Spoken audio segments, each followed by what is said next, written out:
இஸ்ரேலுக்கு எதிரான இந்த தாக்குதல்கள் மும்முரமாக தொடரும் என்பதை இன்றைக்கு ஹமாஸினுடைய தலைவர் இஸ்மாயில் ஹனியா அவர்கள் அறிவித்திருக்கிறார். அதே நேரத்தில் சமாதான பேச்சுக்கான வாசல்கள் அத்தனையும் திறந்துதான் வைத்திருக்கிறோம். இங்கு இருக்கக்கூடிய பிரச்சனையே அதுதான். யுத்த நிறுத்தமா, நிரந்தர யுத்த நிறுத்தமா என்பதுதான் மிகப்பெரிய பிரச்சனையாக மாறியிருக்கிறது.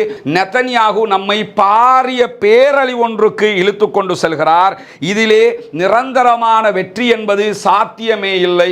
அப்படி அவர் தொடர்ந்த யுத்தத்தை கண்டினியூ செய்வாராக இருந்தால் நம்முடைய வீரர்கள் பல பேரை நாம் இழந்து விடுவோம்.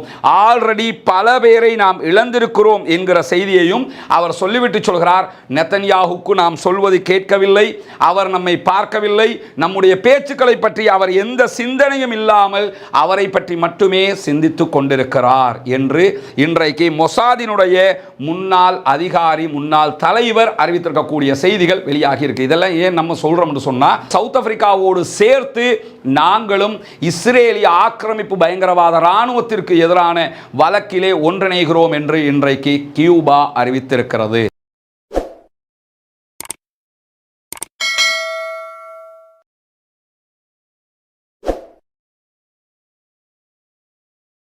அஸ்ஸலாமு அலைக்கும் வரஹ்மத்துல்லாஹி வபரகாத்துஹு. பேரன்பிற்கினிய சகோதர சகோதரிகளே, உங்கள் அனைவர் மீதும் ஏக இறைவனுடைய அமைதியும் கருணையும் உண்டாகட்டுமாக என்கிற உயரிய பிரார்த்தனைகளோடு 260வது நாளாகவும் பாலஸ்தீனம் உள்ளிட்ட காசா பகுதிகளிலே என்ன நிகழ்வுகள் எல்லாம் நடந்து வருகிறது, அங்கே நடக்கக்கூடிய அநியாயங்கள் என்ன, தங்களுடைய நாட்டை பாதுகாத்துக் கொள்வதற்காக அங்கே இருக்கக்கூடிய சுதந்திர போராளிகள் என்ன விதமான செயல்பாடுகளில் ஈடுபடுகிறார்கள் என்பது தொடர்பான செய்திகளைத்தான் இன்றைக்கும் நாம் பார்க்க இருக்கிறோம். இன்றைய நிகழ்வினுடைய ஒரு முக்கிய அம்சமாக மாறி இருக்கக்கூடிய ஒரு விவகாரம் தான் தற்போது ஹெஸ்புல்லாக்களுக்கும், லெபனானிலே இருக்கக்கூடிய ஆயுத குழுவான ஹெஸ்புல்லாக்களுக்கும் இஸ்ரேலுக்கு மத்தியிலே ஒரு பாரிய யுத்தம் ஏற்படுவதற்கான வாய்ப்புகள் நெருங்கி வருகிறது. நேரடியான ஒரு முழுமையான யுத்தத்திற்கு நாங்கள் தயார் என்று ஹிஸ்புல்லாக்கள் அறிவித்திருக்கிறார்கள். அதே நேரத்தில் ஹிஸ்புல்லாக்களோடு நாம் நேரடி யுத்தத்திற்கு செல்ல வேண்டும் என்று சொல்லி இஸ்ரேலியர்களும் சொல்லிக் கொண்டிருக்கிறார்கள். இந்த நிலையில் நேரடியான ஒரு யுத்தம் உண்டாக்கப்பட்டால் என்னவெல்லாம் நடக்கும் என்கிற பரபரப்பு தொற்றிக் கொண்டிருக்கிறது. அது தொடர்பான முழுமையான ஒரு முக்கியமான விவகாரத்தையும் நாம் பின்னால் பார்க்க இருக்கிறோம். இந்த நிலையில் நேற்றும் இன்றைக்கும் மிக கொடூரமான தாக்குதல்களை இஸ்ரேலிய ஆக்கிரமிப்பு பயங்கரவாத இராணுவம் பாலஸ்தீன அப்பாவிகள் மீது நிகழ்த்தி வருகிறது என்கிற செய்திகள் தொடர்ந்து வெளியாகி வருகிறது. குறிப்பாக அல் மவாசி கேம்ப் பகுதிகளில் ஆரம்பிக்கப்பட்ட இந்த தாக்குதல்கள் ஜபாலியா உள்ளிட்ட பகுதிகளிலும் தாறுமாறாக அப்பாவிகளை கொள்வதில் முனைப்பு காட்டுகிறது இஸ்ரேலிய ஆக்கிரமிப்பு பயங்கரவாத இராணுவம். இதே நேரத்தில் இஸ்ரேலிய ஆக்கிரமிப்பின் கீழ் இருக்கக்கூடிய வெஸ்ட் பேங்க் மேற்கு கரை பகுதிகளிலும் இன்றைய தினம் ஜெனின் உள்ளிட்ட பகுதிகளில் இஸ்ரேலிய ஆக்கிரமிப்பு பயங்கரவாத இராணுவம் தாக்குதல்களை நடத்த ஆரம்பித்திருக்கிறது. அதற்கு பதிலடியாக அங்கிருக்கக்கூடிய அல் குதுஸ் பிரிகேடும் பதிலடி தாக்குதல்களையும் நடத்த ஆரம்பித்திருக்கிறது. மொத்தத்தில் வெஸ்ட் பேங்கிலும் ஆங்காங்கே தாக்குதல்களும் சண்டைகளும் ஆரம்பிக்கப்பட்டிருக்கிறது என்பதுதான் நாம் கவனிக்க வேண்டிய விவகாரமாக மாறியிருக்கிறது. இன்றைக்கு வெளியாகி இருக்கக்கூடிய அழிவுகளுடைய செய்திகளை பொறுத்தவரையில் நேற்று இரவு முழுவதும் நடத்தப்பட்ட தாக்குதல்களில் குறிப்பாக காசா முழுவதும் 45 அப்பாவிகள் கொல்லப்பட்டிருக்கிறார்கள், ஷஹீதாக்கப்பட்டிருக்கிறார்கள். அல்லாஹ் அவர்களுக்கு உயரிய சொர்க்கத்தை வழங்க வேண்டும், ஷஹீதுகளுடைய அந்தஸ்துகளை கொடுக்க வேண்டும். இணை வைக்காத பட்சத்தில் அவர்கள் கண்டிப்பாக சொர்க்கத்திற்குரியவர்களாக மாறுவார்கள் என்பதிலும் மாற்று கருத்தில்லை இன்ஷா அல்லாஹ். இப்படியான நேரத்திலே இன்றைய தினம் தெற்கு காசாவில் இருக்கக்கூடிய ரஃபா பகுதிகளிலும் மேற்கு ரஃபா பகுதிகளிலும் தங்களுடைய தாக்குதல்களை தொடர்ந்து இருக்கிறது இஸ்ரேலிய பயங்கரவாத இராணுவம். குறிப்பாக அல் மவாசி கேம்ப் பகுதிகளில் இருக்கக்கூடிய அகதிகள் மீது இன்றைக்கு தாக்குதல் நடத்தி இருக்கிறார்கள். இந்த தாக்குதல்களில் குறைந்தது 25 பேர் கொல்லப்பட்டிருக்கிறார்கள், 50க்கு மேற்பட்ட அப்பாவிகள் காயமடைந்திருக்கிறார்கள் என்கிற செய்திகள் இந்த நிமிடம் வரை வெளியாகி இருக்கிறது. அங்கே நடக்கக்கூடிய அநியாயங்கள், அங்கே நடக்கக்கூடிய எதிரான தாக்குதல்கள் தொடர்பான வீடியோக்களை நம்முடைய டெலிகிராம் சேனலில் அப்லோட் பண்ணி இருக்கிறோம். பார்க்காத சகோதரர்கள் அதிலே நீங்கள் பார்த்துக் கொள்ள முடியும். இதே நேரத்தில் அல் ஜசீரா ஒட்டுமொத்தமாக அதை நேரலையாகவே அங்கு நடக்கக்கூடிய அநியாயங்களை நேற்றிலிருந்து மொத்தமாக காட்டிக் கொண்டிருப்பதையும் நீங்கள் பார்க்க முடியும். ரஃபா மீதான தாக்குதல்களை இஸ்ரேல் துரிதப்படுத்தி இருக்கிறது. அதிலும் குறிப்பாக மவாசி கேம்ப், நுசைராத் கேம்ப் மீதான தாக்குதல்கள் ஒட்டுமொத்த அநியாயத்தின் உருவமாக மாறியிருக்கிறது. நம்முடைய டெலிகிராம் சேனலில் இணைந்து கொள்ளாத சகோதரர்கள் இந்த வீடியோவுக்கு கீழே இருக்கக்கூடிய டிஸ்கிரிப்ஷனில் அதற்குரிய லிங்க் இருக்கும், அதிலே இணைந்து கொண்டால் அந்த வீடியோக்களும் அங்கே பதிவேற்றப்படுவதை நீங்கள் பார்க்க முடியும். இதே நேரத்தில் காசாவில் இருக்க இஸ்ரேலிய ஆக்கிரமிப்பு பயங்கரவாத ராணுவம் இன்றைக்கு நடத்தி இருக்கக்கூடிய தாக்குதல்களில் ஒட்டுமொத்தமாக இதுவரைக்கும் குறைந்தது 42 பேர் கொல்லப்பட்டிருக்கிறார்கள், ஷஹீதாக்கப்பட்டிருக்கிறார்கள்.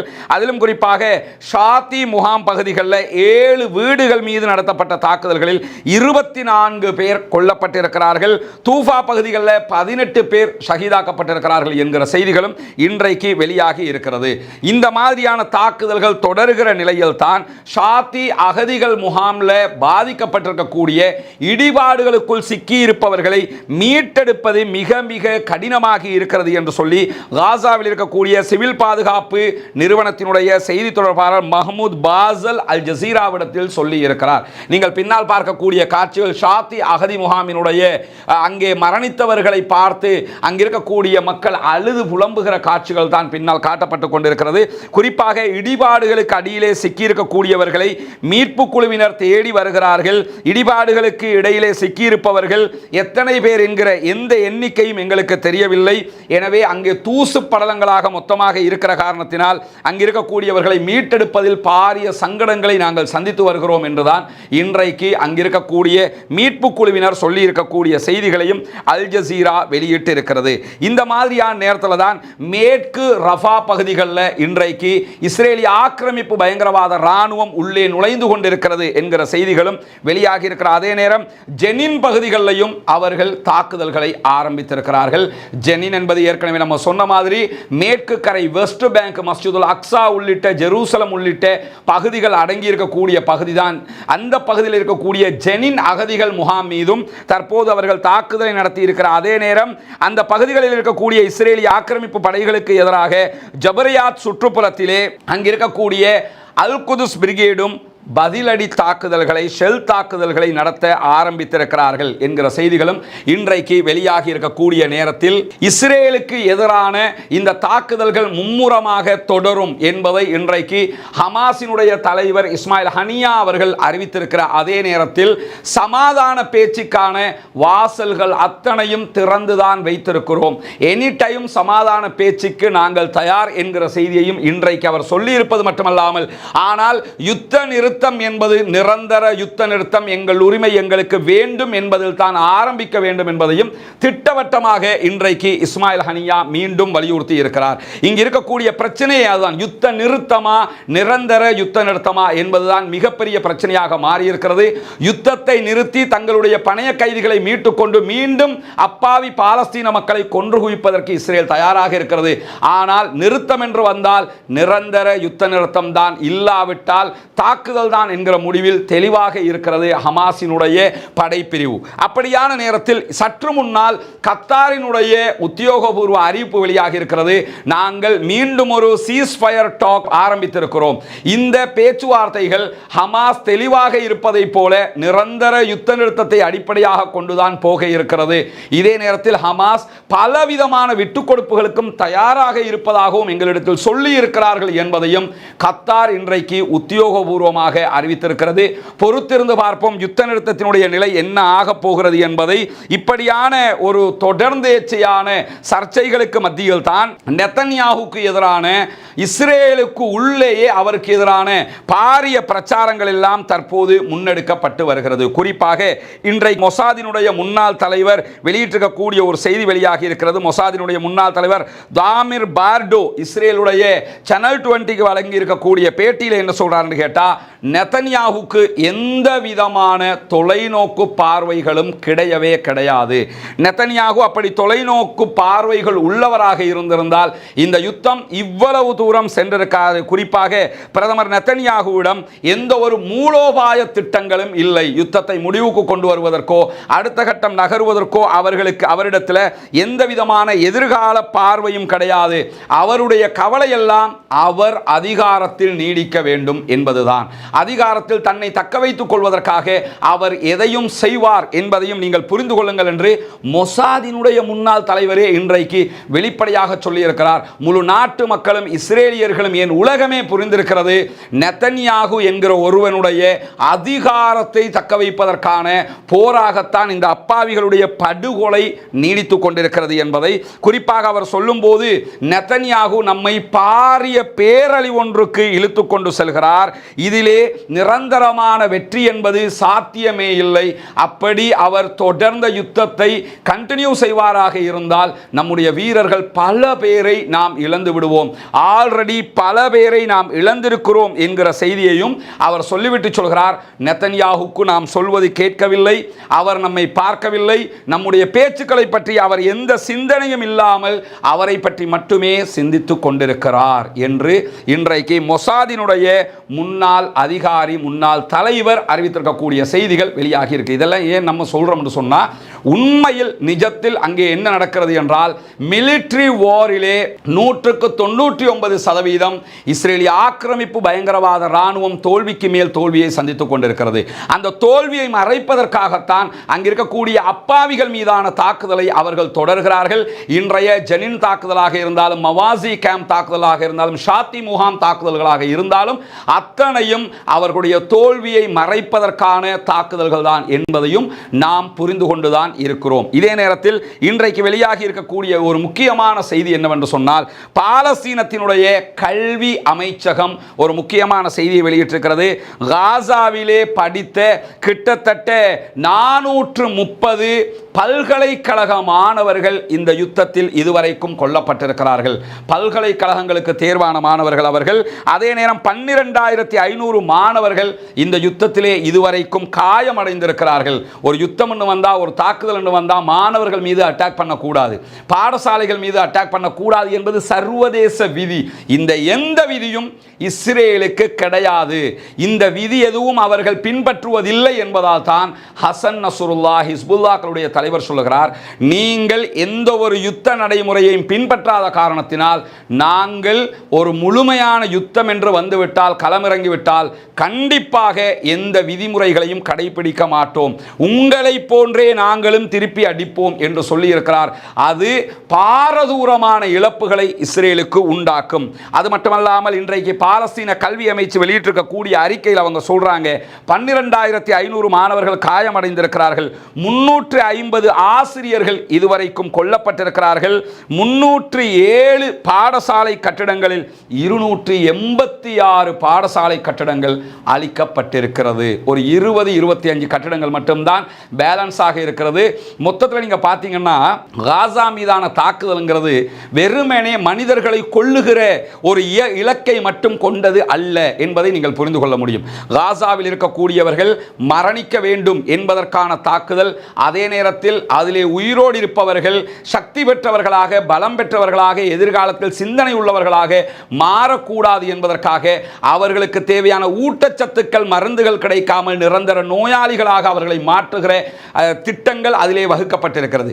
அதே நேரத்தில் காசாவில், பாலஸ்தீனத்தில் இருக்கக்கூடிய மக்கள் கற்றறிந்த அறிஞர்களாக, பட்டம் படித்தவர்களாக, பட்டப்படிப்பு படித்தவர்களாக, பட்ட பின்படிப்பு படித்தவர்களாக, கல்விமான்களாக மாறக்கூடாது என்று சொன்னால் அங்கிருக்கக்கூடிய பாடசாலைகள், கல்வியகங்கள் அத்தனையும் அழிக்கப்பட வேண்டும் என்று இஸ்ரேல் நினைக்கிறது. ஆனால் நமக்கெல்லாம் தெரியும், இதையெல்லாம் ஆரம்பத்திலிருந்து அவங்க செய்து வந்தாலும் தற்போதைய நிலை அப்படி அல்ல. இஸ்ரேலுக்கு எதிரான முழுமையான தாக்குதலில் பங்கெடுத்திருக்கக்கூடிய கஸ்ஸாம் இராணுவமாக இருந்தாலும், அல் குதுஸ் இராணுவமாக இருந்தாலும், பாலஸ்தீன இராணுவத்தில் இருக்கக்கூடிய யாராக இருந்தாலும் அவர்கள் இஸ்லாமிய கல்வியை, குறிப்பாக குர்ஆனை மனனமிட்ட ஹாஃபில்களாக இருக்கிற அதே நேரத்தில் உலக கல்வியையும் கற்றறிந்த என்ஜினியர்களாக, சாஃப்ட்வேர் என்ஜினியர்களாக, கணினி மயப்படுத்தப்பட்ட உலகமே எதிர்பார்க்கிற கல்வித்துறையை கற்றவர்களாக இருக்கிற காரணத்தினால்தான் இந்த யுத்தத்தை துல்லியமாக எதிர்கொள்கிறார்கள் என்பதை இன்றைக்கு உலகமே பார்த்து கொண்டிருக்கிறது. இந்த மாதிரியான நேரத்தில் தான் ICJ என்கிற இன்டர்நேஷனல் கோர்ட் ஆஃப் ஜஸ்டிஸிலே சவுத் ஆப்பிரிக்கா வழக்கு தாக்கல் செய்திருக்கக்கூடிய அதே நேரம் சவுத் ஆப்பிரிக்காவோடு சேர்த்து நாங்களும் இஸ்ரேலிய ஆக்கிரமிப்பு பயங்கரவாத இராணுவத்திற்கு எதிரான வழக்கிலே ஒன்றிணைகிறோம் என்று இன்றைக்கு கியூபா அறிவித்திருக்கிறது. நமக்கு தெரியும், கியூபாங்கிறது ஒரு கம்யூனிஸ்ட் நாடு, கம்யூனிசம் பேசக்கூடிய நாடு. ஃபிடல் காஸ்ட்ரோ, ராகுல் காஸ்ட்ரோ உள்ளிட்ட பல தலைவர்கள் உருவாகிய நாடு. அமெரிக்காவுக்கு எதிரான பாரிய ஆயுத போராட்டத்திற்கு பிறகு தங்களுடைய நாட்டை மீட்டுக் கொண்டவர்கள் அவர்கள். உலகத்திலே இருக்கக்கூடிய மருத்துவத்துறை முன்னோடி நாடுகளில் ஒரு முக்கியமான நாடு கியூபா. அந்த அளவுக்கு பலவித வளர்ச்சிகளையும் கொண்ட நாடுதான். மற்ற விமர்சனத்துக்கு உள்ளாகி இருக்கக்கூடிய ஒரு பகுதியும் இருந்தாலும் வளர்ச்சி ரீதியில், அறிவியல் ரீதியில் அவர்கள் முன்னணியில் இருக்கக்கூடிய ஒரு நாடு. எது எப்படி போனாலும் மனிதநேயத்திற்கு முன்னுரிமை கொடுக்கக்கூடிய ஒரு நாடு.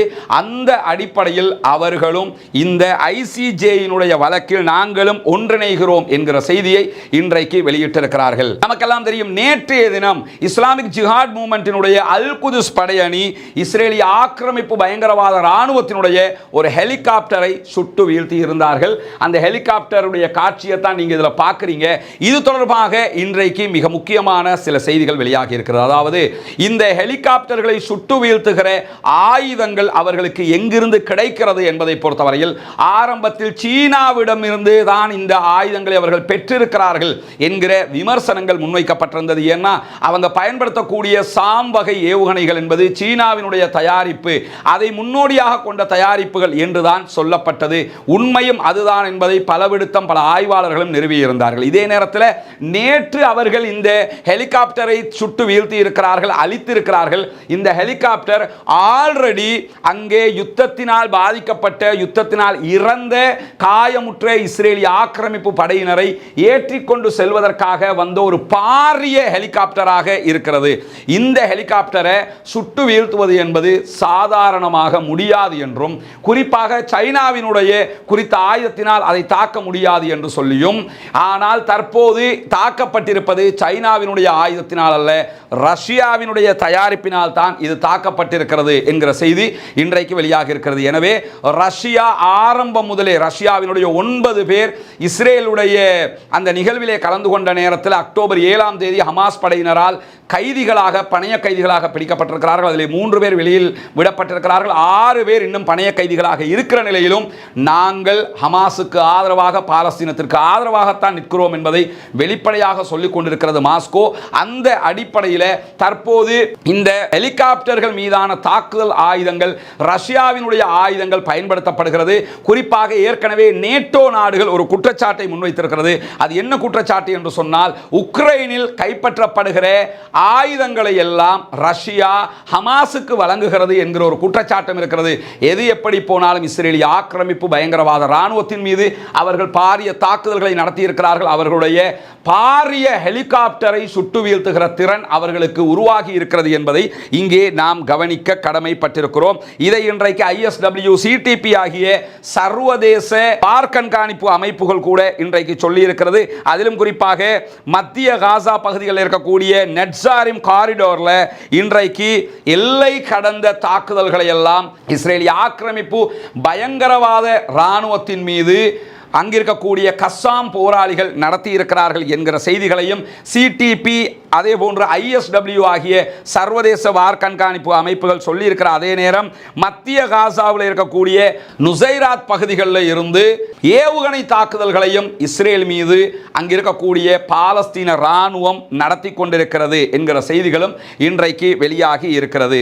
இந்த மாதிரியான நேரத்தில் இன்றைக்கு அல் குதுஸ் பிரிகேட் வெளியிட்டிருக்கக்கூடிய இந்த வீடியோ மிக முக்கியமானது. ஏன்னா அவங்க நேற்றைய தினமும் இஸ்ரேலிய ஆக்கிரமிப்பு பயங்கரவாத இராணுவத்தினுடைய இராணுவ தளங்கள் மீது, தலைமையகங்கள் மீது தாக்குதல் நடத்தினார்கள். அந்த அடிப்படையில் மீண்டும் அவர்கள் இன்றைக்கும் இஸ்ரேலிய ஆக்கிரமிப்பு பயங்கரவாத இராணுவத்தினுடைய அபு ஒரிவான் என்கிற இராணுவ தலைமையகத்தின் மீது பாரிய தாக்குதல்களை நடத்தி இருக்கிறார்கள். அது எந்த இடத்தில் எப்படியான தாக்குதல்கள் நடத்தப்பட்டது என்பதற்கான காட்சிகளை தான் அவர்கள் இதிலே வெளியிட்டிருக்கிறார்கள். அந்த தாக்குதலில் எப்படியெல்லாம் இஸ்ரேலிய ஆக்கிரமிப்பு பயங்கரவாத இராணுவம் பாதிக்கப்படுகிறது என்கிற காட்சிகளையும் அவர்கள் இதிலே பதிவு செய்திருக்கிறார்கள். ஒரு நீண்ட வீடியோ மொத்தமாக துல்லியமாக காட்ட முடியாவிட்டாலும் எங்கு எங்கு தாக்குதல் நடத்தப்படுகிறது என்கிற காட்சிகளை காட்ட முடியும். இந்த பகுதிகள் எல்லாமே நீங்க பார்க்கலாம், இஸ்ரேலிய ஆக்கிரமிப்பு பயங்கரவாத ராணுவம் குழுமி இருக்கக்கூடிய பகுதிகள். அந்த பகுதிகளில் தான் இன்றைக்கு அல் குதுஸ் பிரிகேட் தாக்குதல்களை நடத்தி இருக்கிறது. அதே நேரத்தில் இன்றைய தினம் நிறைய மெர்காவா டேங்குகளையும் இஸ்ரேலிய ஆக்கிரமிப்பு பயங்கரவாத ராணுவத்தினுடைய டேங்குகளை அங்கிருக்கக்கூடிய கஸ்ஸாம் பிரிகேடை சேர்ந்தவர்கள் அளித்திருக்கக்கூடிய வீடியோக்கள், ஒரு நீண்ட வீடியோ வெளியிட்டிருக்கிறாங்க. ஒரு 4-5க்கு மேற்பட்ட இஸ்ரேலிய ஆக்கிரமிப்பு ராணுவத்தினுடைய மெர்காவா டேங்குகள் அளிக்கப்படுகிற காட்சிகள் துண்டு துண்டுகளாக வெளியிடப்பட்டிருக்கிறது. இங்கெல்லாம் நீங்க பார்க்கலாம் டேங்குகள் போகக்கூடிய காட்சி. அதை இலக்கு வைத்து மொத்தமாக அட்டாக் பண்ணுகிற காட்சிகளை தான் அவர்கள் வெளியிட்டிருக்கிறார்கள். இன்றைக்கு பல மெர்காவா டேங்குகள் இப்படி அளிக்கப்பட்டிருக்கக்கூடிய காட்சியில் அவங்க வெளியிட்டிருந்தாலும் அதை நம்ம இங்க டிஸ்ப்ளே பண்ண முடியாத ஒரு நிலை இருக்கிறது. செய்திகள் இந்த அளவுக்கு வெளியாகி கொண்டிருக்கக்கூடிய நேரத்தில் காசாவுக்குள் படுபயங்கரமான தாக்குதல்கள் இரண்டு தரப்பாலும் நடத்தப்பட்டு கொண்டிருக்கும் போது இன்றைக்கு வெளியாகி இருக்கக்கூடிய இன்னும் ஒரு முக்கியமான செய்தி என்னவென்று சொன்னால், ஹூதிகளுக்கு எதிரான தாக்குதல்களை நடத்துவதற்காக கடந்த 8 மாதமாக செங்கடலிலே நிறுத்தப்பட்டிருந்த அமெரிக்காவினுடைய ஐசன்ஹோவர் விமானம் தாங்கி ராணுவ கப்பலை மீண்டும் அமெரிக்காவுக்கு ரிட்டர்ன் வருமாறு அறிவித்திருக்கிறது அமெரிக்காவினுடைய கடற்படை. இந்த கப்பல் ஏற்கனவே 8 மாதங்கள் அங்கு நின்று தாக்குதல்களை நடத்தி கொண்டிருக்கிறது. ஹூதிகளுடைய தாக்குதல்களை எதிர்கொண்டு வருகிறது. இந்த விமானம் தாங்கி கப்பல் இது கடல்ல மிதக்கக்கூடிய ஒரு பாரிய ஏர்போர்ட்னு புரிஞ்சுக்கிறீங்க. அவ்வளவு பிரம்மாண்டமான கப்பல். இதுல நம்ம இவ்வளவு சின்னதாக காட்டுறதுக்கு நீங்க கூகுள் பண்ணி பார்த்தீங்கன்னா ஐசன்ஹோவர் என்று சொல்லி அது எவ்வளவு பிரம்மாண்டமான கப்பல் என்பது தெரியும். சில நாடுகளில் ராணுவத்தினுடைய ஏர்போர்ட் நாட்டுக்குள்ளேயே இப்படி இருக்காது. அவ்வளவு பிரம்மாண்டமான ஒரு தண்ணீரில் மிதக்கக்கூடிய ஒரு ஏர்போர்ட் அது. அவ்வளவு பெரிய ராணுவ விமானங்கள் அதிலே நிறுத்தப்பட்டிருக்கும். அந்த விமானங்களூடாகத்தான் அவர்கள் தாக்குதலை நடத்தி வந்திருந்த நிலையில் இன்றைய தினம் ஐசன்ஹோவரை ரிட்டர்ன் வருமாறு அறிவித்தல் விடுக்கப்பட்டிருக்கிறது. ஏன்னா 8 மாதமாக அது அங்கே நிற்கிற காரணத்தினால அவங்க ரிட்டர்ன் எடுத்துட்டு பசிபிக் கடல் பகுதிகளில் இருக்கக்கூடிய அமெரிக்காவினுடைய ஒரு விமானம் தாங்கி கப்பல் 2ஆம் உலக மகா யுத்தத்தில் சேவையில் நிறுத்தப்பட்டிருந்த ஒரு கப்பலை அவர்கள் மீண்டும் செங்கடல் பகுதிக்கு அனுப்ப இருப்பதாக சொல்லி இருக்கிறார்கள்.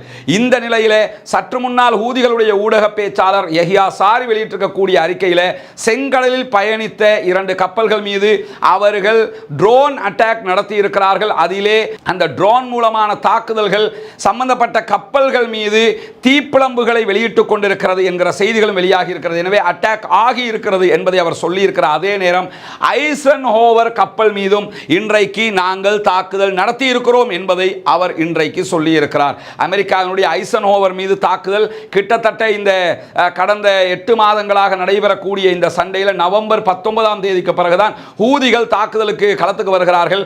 அவர்கள் மீது அமெரிக்காவும் தாக்குதல் நடத்த, அமெரிக்கா கப்பல் மீது ஹூதிகளும் நடத்த இதுவரைக்கும் 4க்கு மேற்பட்ட தடவைகள் ஐசன்ஹோவர் ராணுவ கப்பல் மீதே ஹூதிகள் தாக்குதல் நடத்தியிருந்தாலும் இந்த நிமிடம் வரைக்கும் அதற்கு ஏற்பட்ட பாதிப்புகள் தொடர்பாக அமெரிக்கா எந்த விதமான செய்திகளையும் வெளியிட்டதில்லை. இதே நேரத்தில் இன்றைக்கு நடத்தப்பட்ட தாக்குதலில் கூட அவர்களுடைய ட்ரோனை இடைமறித்தோம் என்றோ அது எங்களை தாக்கல்ல என்று சொல்லியோ எந்த விதமான மறுப்பு அறிக்கைகளையும் இதுவரைக்கும் அமெரிக்கா வெளியிடவில்லை. எனவே மறுப்பு அறிக்கை வெளியிடாத பட்சத்தில் ராணுவ ரீதியாக அவர்கள் மீது தாக்குதல் நடத்தப்பட்டிருக்கிறது என்பதைத்தான் யாரும் புரிந்து கொள்வார்கள், உணர்ந்து கொள்வார்கள் என்பதையும் நாம் இங்கே கவனத்தில் கொள்ள வேண்டி இருக்கிறது. நமக்கு தெரியும், கடந்த வாரம் ஹூதிகள் செங்கடலிலே நடத்திய ஒரு கப்பல் மீதான தாக்குதலில் பிலிப்பைன்ஸை சேர்ந்த இஸ்ரேலுக்கு ஆதரவான ட்விட்டர் என்கிற கப்பல் மொத்தமாக மூழ்கடிக்கப்பட்டிருக்கிறது. இந்த நிலையில் இந்த கப்பல்கள் மீதான தாக்குதல்களை தாங்கள் எப்படி நடத்துகிறோம் என்பதற்கான ஒரு வீடியோவையும் அவர்கள் இன்றைக்கு வெளியிட்டிருக்கிறார்கள். அல் ஜசீரா, அல் அரபியா உள்ளிட்ட CNN, BBC உள்ளிட்ட பல ஊடகங்களும் இந்த வீடியோவை வெளியிட்டிருக்கிறாங்க. இந்த கப்பல்களை பொறுத்தவரையில் இதுவும் கடலில் பயணிக்கக்கூடிய ட்ரோன்கள் என்று சொல்லப்படுகிறது. எப்படி ட்ரோன் வானத்தில் பறந்து போய் அட்டாக் பண்ணுமோ அது மாதிரி கடலில் பயணிக்கக்கூடிய ட்ரோன்கள் கிட்டத்தட்ட 150 கிலோ வெயிட் உள்ள வெடிமருந்துகளை இது சுமந்து செல்லும் என்றும் சொல்லப்படுகிற அதே நேரத்தில் இந்த ட்ரோன்களில் ஒரு ரோபோ, ஒரு பொம்மையும் செயல்படுத்தப்படும். அதில் ஒருத்தர் ஒரு ஆள் இருந்து போகிற மாதிரி இருக்கும். அது ஒரு பொம்மை என்று சொல்லப்படுகிறது. இந்த மாதிரியான போட் மூலமாக ஆள் இல்லாத, நிஜமாக ஆள் இல்லாத பொம்மைகளை கொண்டு, ரோபோட்டிக்கை கொண்டு, ஆயுதங்கள் மூலமாகத்தான் அவர்கள் தாக்குதல் நடத்துகிறார்கள் என்பதை இன்னைக்கு காட்டியிருக்கிறாங்க. அதில் எப்படி அவங்க தாக்குதல் நடத்துகிறாங்க என்கிற ஒரு வீடியோவும் போட்டுக்கிறாங்க. இந்த பகுதியில் உங்களுக்கு மறைத்து காட்டப்படும் வெடிக்கிற காட்சிகள் அதெல்லாம் உங்களுக்கு காட்ட முடியாது. இதே நேரத்தில் இதில் வெடித்ததற்கு பிறகு தாக்குதல் நடத்தப்படுகிற மாதிரி அவங்க அதை சித்தரித்து காட்டியிருக்கிறாங்க. இது சித்தரிக்கப்பட்ட ஒரு வீடியோ தான். அந்த வீடியோவுக்கு பிறகு அந்த கப்பல் எப்படி சிதைந்து போயிருக்கிறது, எப்படி மூழ்கடிக்கப்படுகிறது என்பதையும் அவங்க இன்னைக்கு வெளியிட்டிருக்கிறத பார்க்க முடியும். ட்ரோன் தயாரிப்பில் நாங்கள் முன்னணி வகித்து வருகிறோம், எங்களுடைய துல்லியமான ட்ரோன்களை நாங்கள் அதிகமாக தயாரித்துக் கொண்டிருக்கிறோம் என்பதையும் இன்றைக்கு ஹூதிகள் கிளர்ச்சி குழு அறிவித்திருக்கிறது. அது மட்டுமல்லாமல் அவர்கள் ஏற்கனவே பாலிஸ்டிக் ஏவுகணை தயாரிப்புகளிலும் ஈடுபட்டிருப்பதாகவும் அதுவெல்லாம் தங்களுக்கு பாரிய முன்னேற்றகரமாக அமைந்திருப்பதாகவும் இன்றைக்கு ஹூதிகள் சொல்லியிருக்கிறார்கள். எது எப்படி போனாலும் ஈராக்கை அளித்தவர்களால், ஆப்கானை அளித்தவர்களால், மற்ற நாடுகளுக்குள் புகுந்து பலவிதமான அழிவுகளையும் உண்டாக்கியவர்களால் இம்முறை ஹூதிகளை அழிக்க முடியாமல் இருப்பது என்பதும் பாரிய இராணுவ தோல்வியாக பார்க்கப்படுகிறது. அதற்கு ஒரு காரணமும் இருக்கிறது. என்னென்றா, இம்முறை ஹூதிகளுக்கு எதிராக அரபு நாடுகள் தோல் கொடுக்காமையும் ஒரு காரணம். வலமுறை என்ன செய்வாங்கன்னு கேட்டா, எங்களுடைய எல்லா போர்ட்டுகளையும் பயன்படுத்திக்கிறீங்கன்றுவாங்க.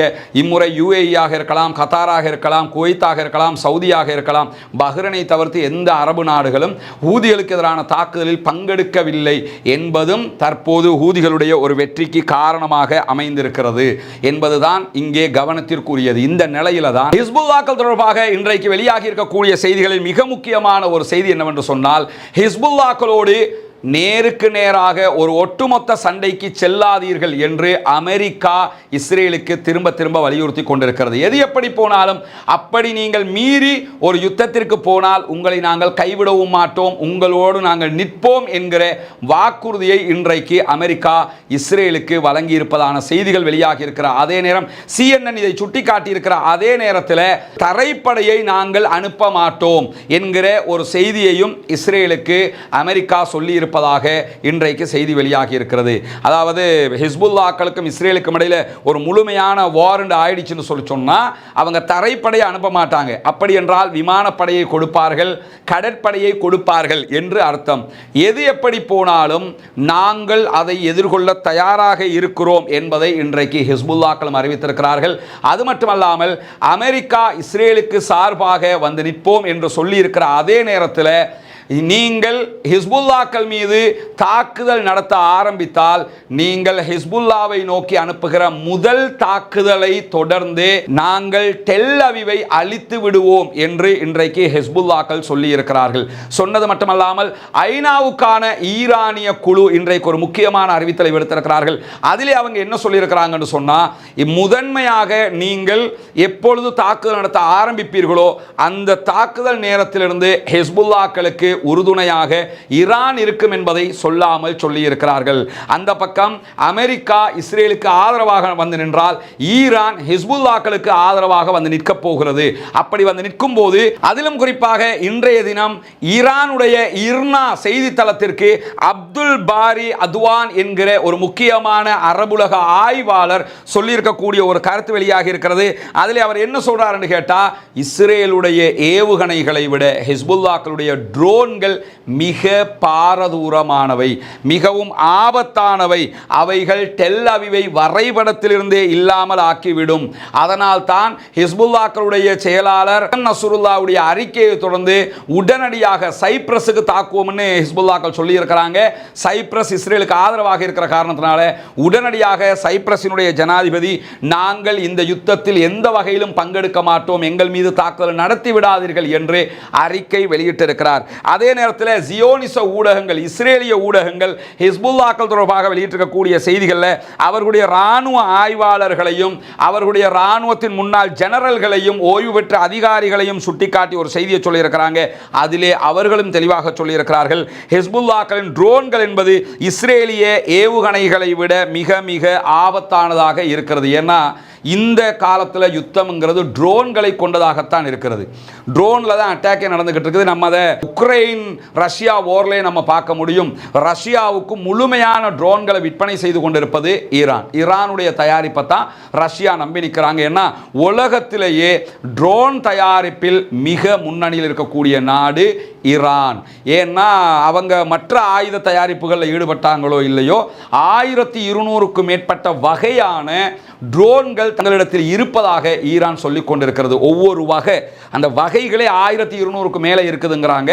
இந்த வகையான ட்ரோன்கள் தான் தற்போது ஹிஸ்புல்லாக்களிடத்தில் கிடைத்திருக்கிறது. அதே நேரத்தில் கஸ்ஸாம் பிரிகேடுக்கும் கிடைத்திருக்கிறது. நமக்கு தெரியும் 3 நாட்களுக்கு முன்னால் இருந்து கஸ்ஸாம் பிரிகேடும் பாரிய ட்ரோன் தாக்குதல்களையும் நடத்த ஆரம்பித்திருக்கிறார்கள். எனவே இந்த யுத்தம் அடுத்த பக்கம் திரும்ப ஆரம்பிக்கிறது என்பதை நாம் புரிந்து கொள்ள வேண்டும்.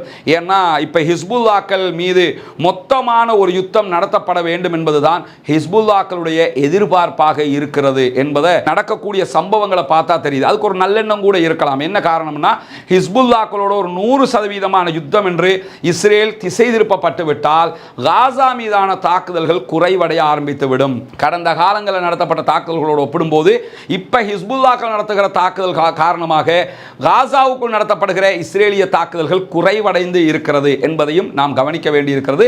ஆனால் ஹிஸ்புல்லாக்கள் சாதாரணமான தாக்குதல்களை நடத்தவில்லை. நேற்று இரவு ஹிஸ்புல்லாக்கள் நடத்திய தாக்குதல்களுடைய காட்சிகளை தான் நீங்க பார்க்குறீங்க. ஒரே நேரத்தில் நூற்றுக்கணக்கான ஏவுகணைகளை அவர்கள் இஸ்ரேலை நோக்கி நடத்தியிருந்தார்கள். அங்கே இஸ்ரேலுடைய பகுதிகளில் போய் ஹிட் ஆகக்கூடிய தாக்குதல் நடத்தக்கூடிய காட்சிகளையும் அவர்கள் வெளியிட்டிருக்கிறார்கள். இது இரவு இஸ்ரேலுடைய பகுதிகளை தீ வைத்து எரித்த காட்சிகள், அதாவது ஏவுகணை மூலமாக எரித்த காட்சிகள் தான் வெளியிடப்பட்டிருக்கிறது. நூற்றுக்கணக்கான ஏவுகணைகள் நேற்றைய தினம் இஸ்ரேலை நோக்கி அனுப்பப்பட்டிருக்கிறது, தாக்குதல் நடத்தப்பட்டிருக்கிறது என்பதை அவர்கள் வெளியிட்டிருக்கிறார்கள். இப்படி தொடர்ந்து அவர்கள் தாக்குதல் நடத்தி கொண்டு வரக்கூடிய நேரத்தில் தான் நியூயார்க் டைம்ஸுக்கு அமெரிக்காவினுடைய ஒரு இராணுவ ஆய்வாளர் எழுதியிருக்கக்கூடிய கட்டுரையில் அவர் என்ன சொல்றாருன்னு கேட்டா, நாம் அறிந்த வகையில் இஸ்ரேல் வீழ்ச்சி அடைந்திருக்கிறது. இப்பொழுது காசா, லெபனான், மேற்கு கரை, அதே நேரத்தில் ஈரான் ஆகிய 4 தரப்பிடம் இருந்தும் அவர்கள் ஒரு போர் அச்சத்தை எதிர்கொண்டு வருகிறார்கள். பெஞ்சமின் நெத்தன்யாகுவினுடைய அமைச்சரவை அமெரிக்காவை மத்திய கிழக்கில் ஒரு போருக்கு இழுத்துவிட போகிறது என்கிற செய்தியையும் அவர் சுட்டிக்காட்டியிருக்கிறார். அதே நேரம் அப்படி இந்த யுத்தத்திலே ஹிஸ்புல்லாக்களுக்கு எதிராக இஸ்ரேலுக்கு ஆதரவாக அமெரிக்கா களமிறங்கினால் ஹிஸ்புல்லாக்களுக்கு ஆதரவாக ஈரான் வருகிற நேரத்தில் கண்டிப்பாக ஈரானுக்கு ஆதரவாக ரஷ்யாவும் சீனாவும் கை கொடுக்கும். அது அமெரிக்காவுக்கு பாரிய பின்னடைவை உண்டாக்கும், உலக வல்லரசு என்கிற நிலையையும் கேள்விக்குள்ளாக்கும் என்கிறது வாஷிங்டன் டைம்ஸினுடைய ஆய்வு கட்டுரை. அது மட்டுமல்லாமல் இப்படி ஒரு பிராந்திய யுத்தம் ஆரம்பிக்கப்படுகிற போது நமக்கு தெரியும், 2-3 நாட்களுக்கு முன்பதாக ரஷ்யாவினுடைய அதிபர் விளாடிமிர் புட்டின் வடகொரியாவுக்கு சென்றிருந்தார். வடகொரியாவினுடைய ஜனாதிபதி கிம் உன் ஜுங்கோடு அவர் நடத்தியிருக்கக்கூடிய பேச்சுவார்த்தையில் இருதரப்பும் ஒரு ஒப்பந்தத்தை எட்டியிருக்கிறார்கள். 2 நாட்டில் எந்த நாட்டின் மீது 3ஆம் தரப்பு தாக்குதல் நடத்தினாலும் அந்த நாட்டின் மீது நாங்கள் 2 நாடுகளும் சேர்ந்து தாக்குதல் நடத்துவோம் என்பதுதான் அந்த ஒப்பந்தத்தினுடைய சாராம்சமாக இருக்கிறது. அந்த அடிப்படையில் தான் தற்போது உக்ரைனுக்கு எதிராக வடகொரியாவும் களத்தில் இறங்கும் என்கிற பேச்சுக்கள் வெளியாகி இருக்கிற அதே நேரம் இன்றைய தினம் ஈரானுடைய முக்கியஸ்தர்களோடு வடகொரியா, ரஷ்யா உள்ளிட்ட அதிகாரிகள் பேச்சுவார்த்தை நடத்துகிறார்கள். இந்த ஒப்பந்தத்திற்கு கீழால் ஈரானையும் கொண்டு வருவதற்கான முயற்சி நடக்கிறது. அப்படி ஒரு ஒப்பந்தம் நடைபெற்றால் அந்த நேரத்தில் அமெரிக்கா மத்திய கிழக்கில் குறிப்பாக ஹிஸ்புல்லாக்களுக்கு எதிராக வருகிற போது ஹிஸ்புல்லாக்களுக்கு ஆதரவாக ஈரான் களத்திற்கு வந்தால் ஈரான் மீதான தாக்குதல்களை இஸ்ரேலோ அல்லது அமெரிக்காவோ நடத்தினால் ஆட்டோமேட்டிக்காக ரஷ்யாவும் வடகொரியாவும் அந்த கூட்டணிக்குள் வந்து விடுவார்கள். எனவே அது அமெரிக்காவுக்கு கண்டிப்பாக ஒரு பின்னடைவாக மாறத்தான் போகிறது என்பதையும் நாம் இங்கே கவனத்தில் கொள்ள வேண்டும். எது எப்படி போனாலும் பாலஸ்தீனம் சுதந்திரம் அடைய வேண்டும், பாலஸ்தீன மக்கள் நிம்மதி அடைய வேண்டும், மத்திய கிழக்கு உள்ளிட்ட சர்வதேசத்தில் எங்குமே ஆயுத கலாச்சாரங்களற்ற அமைதியான வாழ்வு கிடைக்க வேண்டும் என்பதுதான் மனிதநேயத்தை நேசிக்கக்கூடிய அனைவருடைய எதிர்பார்ப்பு. இஸ்ரேல் என்கிற கொடூரமான மனிதர்களை கொண்டவர்களால் முழு உலகமுமே தற்போது ஸ்தம்பித்து போய் நிற்கிறது. பல சர்ச்சைகளுக்கு உள்ளாகி இருக்கிறது, பல சங்கடங்களை சந்தித்துக் கொண்டிருக்கிறது. எனவே ஒரு இஸ்ரேலுக்காக ஒட்டுமொத்த உலகத்தில் இருப்பவர்களும் சண்டை பிடிக்க முடியாது, சண்டை பிடிக்க கூடாது என்பது யதார்த்தமான விதிமுறையாகவும் இருக்கிற காரணத்தினால் இஸ்ரேல் ஒழிக்கப்பட வேண்டும், இஸ்ரேல் ஓரங்கட்டப்பட வேண்டும், பாலஸ்தீன சுதந்திர பூமி மீட்டெடுக்கப்பட வேண்டும். அது மாத்திரம்தான் உலகின் நிம்மதிக்கு வழியாக இருக்கும் என்பதுதான் அனைவருடைய கருத்தாகவும் இருக்கிறது. எனவே பாலஸ்தீனம் வெற்றி பெறுவதற்காக அல்லாஹ்விடத்திலே பிரார்த்தனை செய்ய மறந்து விடாதீர்கள்.